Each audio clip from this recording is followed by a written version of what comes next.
Hola, mi nombre es Antonia Pilar Pacheco Unguetti y trabajo en el Centro de Investigación Mente, Cerebro y Comportamiento de la Universidad de Granada. Voy a presentar un trabajo realizado junto a mi compañera Azara Leonor Miranda Gálvez de la Universidad de Loyola, que lleva por título Romance Scam en mujeres, impacto psicológico y estrategias de prevención y apoyo. Como breve introducción, simplemente señalar que estamos en la era digital y que la tecnología ha redefinido completamente la comunicación y las relaciones que tenemos. Ya no somos usuarios de los medios de comunicación, sino que vivimos inmersos en ellos hasta el punto de que hay quienes hablan del mundo digital como un tercer entorno. El acceso tan fácil a la red, prácticamente desde cualquier dispositivo, cualquier sitio, 24 horas, nos hace mucho más fácil poder relacionarnos, conocer gente de otros países y también nos ayuda a conocer potenciales parejas.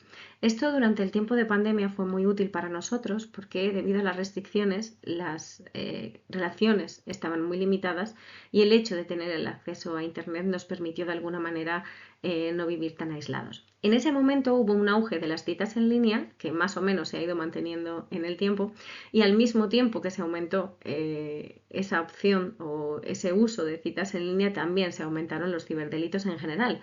Robo de información personal, difusión de contenidos ilegales, ciberacoso y, como no podía ser de otra manera, también los fraudes vinculados a las relaciones afectivas.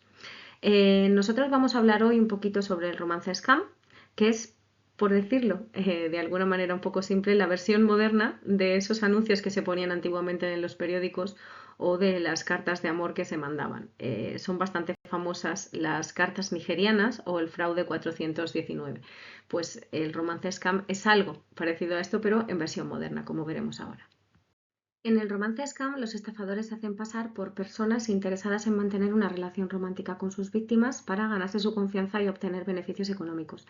He señalado la palabra confianza porque es fundamental. Esto no es algo que ocurre de forma abrupta y de manera puntual, sino que estamos hablando de meses, incluso años, en los que la víctima cree tener una relación romántica con alguien cuyo único interés es obtener dinero.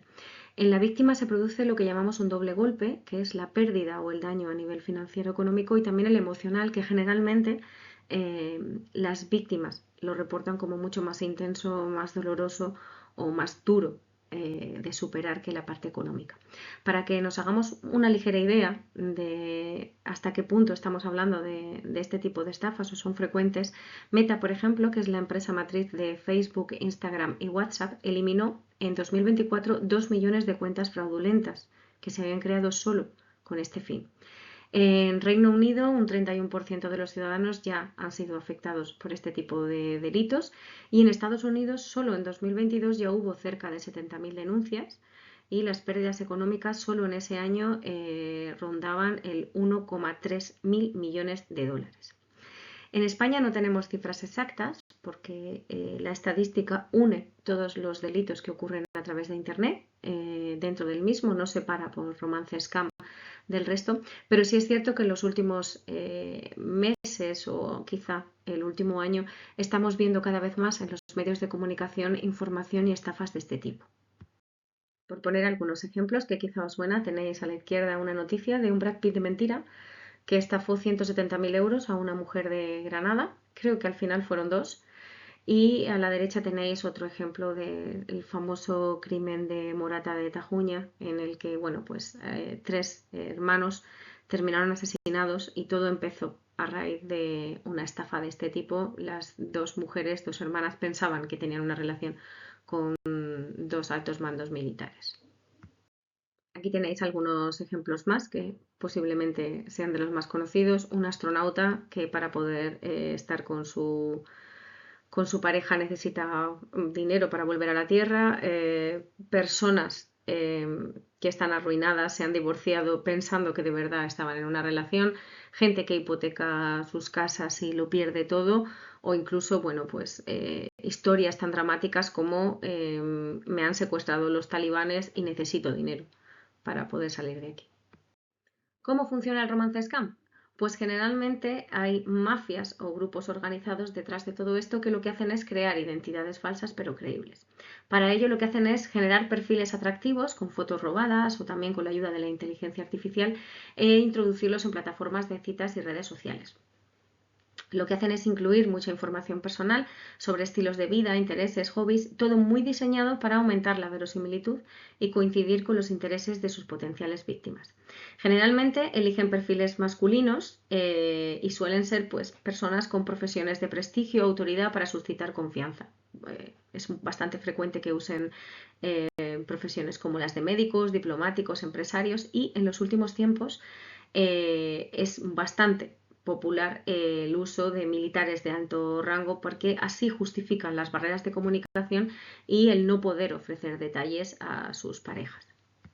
Una vez que se ha establecido el contacto con la potencial víctima, pasamos a la fase un poquito de establecer ese vínculo intenso. Estamos hablando de una fase en la que el objetivo es ganarse la confianza, que como dije antes era el elemento central, y para eso lo que hacen es intentar generar esa dependencia psicológica, crear un vínculo, una conexión romántica a través de hablar mucho rato, muchos días, revelar secretos, vulnerabilidades, hablar de cosas del día a día, de alguna manera para que la persona crea verdaderamente que está manteniendo una relación. En esta fase pueden estar meses o incluso años. Generalmente llega un punto en el que los estafadores hacen una prueba y piden algo de dinero o algún regalo, algo simbólico para saber si la víctima está ya preparada o no para pasar a la siguiente fase. En esa fase ya empezamos con las solicitudes de dinero y se empieza con lo que llaman técnica del pie en la puerta, que es pido un poquito, si me lo das pues pido un poquito más y al final, bueno, pues las víctimas suelen ceder por necesidad de ser consistentes. Si en un primer momento te doy dinero, lo normal es que ahora de repente no deje de hacerlo, ¿no? Y además también por el miedo a que las abandonen.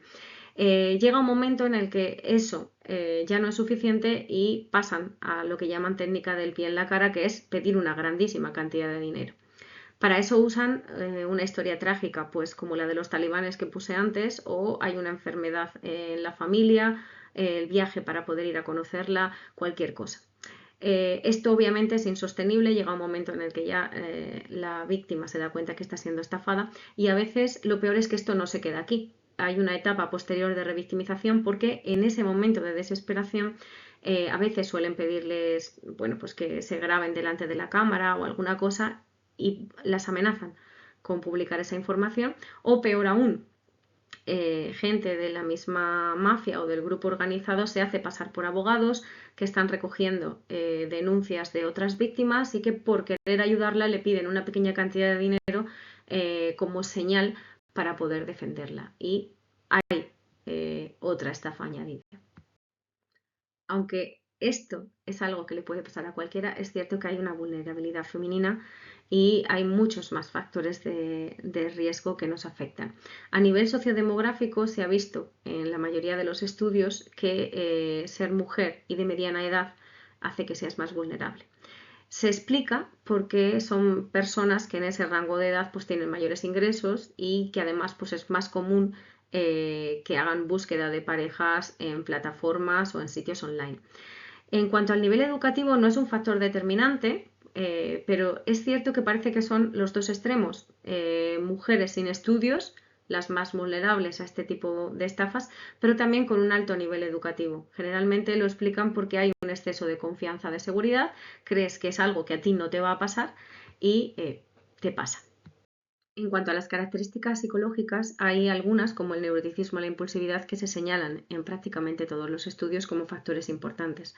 Parece que las que tienen más miedo al rechazo o reaccionan de una forma más intensa a esas historias trágicas que les cuentan son también las que tratan de responder más rápido, la toma de decisiones es menos objetiva y son al final más vulnerables a este tipo de estafas. Con el locus de control parece que pasa algo parecido y aquellas que perciben que tienen mayor control sobre su vida son las que al final bajan más la guardia e ignoran las señales de peligro. Y por señalar otro más, pues las creencias románticas idealizadas son también un factor importante. El hecho de tener una imagen irreal de la pareja que sufre, que se ayuda, que supera dificultades, les hace de alguna manera que sean más vulnerables, puesto que les dificulta que reconozcan todas esas señales de advertencia que a lo mejor desde fuera los familiares o amigos sí que perciben. También hay factores situacionales que influyen en todo esto, es una mezcla. Y por ejemplo, bueno, pues muchas de ellas se encontraban en una fase de cambio importante en su vida, como podría ser un divorcio, que eso les ha llevado a entrar en este tipo de plataformas para conocer gente, han perdido algún ser querido o simplemente los niños se han ido de casa. Eso hace que sea un momento en el que necesitan más conexión emocional, conocer gente, y al final pues les hace más vulnerables también a esto. Y hay otros factores como por ejemplo, bueno, pues algunas tienen poca experiencia en internet y no detectan este tipo de estafas o no son conscientes, circunstancias concretas como pudo ser algo tan extremo como lo que ocurrió con el COVID, o simplemente, bueno, pues el hecho de que les apetezca o les guste la idea de tener una pareja internacional y la forma más fácil para ellas de encontrarla sea entrando en internet. Las consecuencias de este tipo de estafas son demoledoras. A nivel psicológico hay un impacto profundo que supera las pérdidas económicas, y en algunos estudios se habla de que la sintomatología es similar al trauma de víctimas de violencia de género. Siguen un proceso de duelo similar a la pérdida de una relación real, porque para ellas la relación ha sido real, y aparece, bueno, pues una primera fase de negación, de justificación de por qué ha tenido que hacer esto así. Aparecen emociones de tristeza, ira, ansiedad, culpa, y a veces también se da sintomatología del trastorno de estrés postraumático. En casos extremos hablamos también de autolesiones o de ideación suicida. Obviamente todo esto que se da a nivel psicológico también tiene repercusión de alguna manera en el cuerpo, y hay síntomas físicos que afectan significativamente a la calidad de vida. Los más frecuentes son alteraciones de sueño, insomnio, pesadillas, náuseas, cambios en los hábitos alimenticios, pues un poco de todo. Otra de las consecuencias graves es el aislamiento social que sufren, que además se suma al que ya venían experimentando en las últimas etapas de la relación. No podemos olvidar que los estafadores promueven su aislamiento para evitar de alguna manera que familiares o amigos las alerten del engaño. En el momento en que son conscientes de que han sido estafadas, por vergüenza, la mayoría de ellas no quieren denunciar, no quieren contar su experiencia a familiares o amigos, y lo que hacen es tender a aislarse un poquito más. El juicio social es muy importante en todo esto, porque la tendencia es analizar las acciones de la víctima y en qué grado es responsable de lo que ha ocurrido. Es decir, el foco de atención no se pone en el modus operandi de los estafadores, sino en cómo no se ha dado cuenta en tanto tiempo, cómo se ha podido creer una historia tan rocambolesca como la que le han contado, cómo ha sido capaz de dar todos sus ahorros, de hipotecar su casa, etcétera, etcétera. Además, como aquí hay una participación activa, porque de alguna manera ellas han enviado el dinero, no es algo que se les ha retirado o algo así, al tener una participación activa en todo esto, es como que las hacen más responsables. Y a eso se le suma el hecho de que no se las ve como alguien ingenua, es decir, han caído en la trampa de una relación de alguien en una posición acomodada. Al final es como que se les quita esa etiqueta de víctima que todos tenemos en la cabeza, y parece que son responsables de lo que ha ocurrido. Cuando ellas mismas internalizan este tipo de prejuicios, el resultado es demoledor, porque la culpa es muchísimo más grande. A nivel económico, obviamente, también hay consecuencias, y los estudios se sabe que las mujeres son víctimas en mayor proporción y además de pérdidas más elevadas. Generalmente recurren a todo lo que tienen de ahorros, préstamos, hipotecas, todo lo que compromete de alguna manera su estabilidad financiera a largo plazo. Recuperar el dinero implica más malestar, puesto que es, aparte de tener que reconocerlo, denunciarlo, gastos adicionales, procesos legales, y que mucha más gente se entere de lo que ha ocurrido. En cuanto a la intervención, la prevención es fundamental. Cada vez hay más campañas de concienciación por parte de bancos, seguros, organizaciones de consumidores, Guardia Civil, que van enfocadas un poco a tratar de evitar este tipo de estafas. La educación digital es fundamental, sobre todo orientada a las personas que ya sabemos que son más vulnerables, y se están empezando a implementar ayudas de la inteligencia artificial en este tipo de plataformas que detecten los perfiles de una forma más rápida. Y en cuanto a la intervención, a nivel psicológico tenemos muchísimo que hacer con todo esto. Hemos visto que la sintomatología es muy grave. A nivel legal necesitamos mucha más formación para recoger denuncias y acompañamiento en todo este tipo de procesos, porque es una barrera grandísima y la mayoría no denuncian. Y a nivel social creo que todos podemos aportar nuestro granito de arena, y yo he puesto ahí mujeres que ayudan a mujeres porque creo que crear espacios seguros desde la sororidad, donde las víctimas puedan compartir sus experiencias, donde reciban apoyo, donde se sientan escuchadas sin juzgar, es fundamental para ellos, para fortalecer su autonomía, la independencia y sobre todo para ayudar a combatir el estigma. Y nada más, gracias por su atención y quedamos a su disposición si tienen alguna pregunta.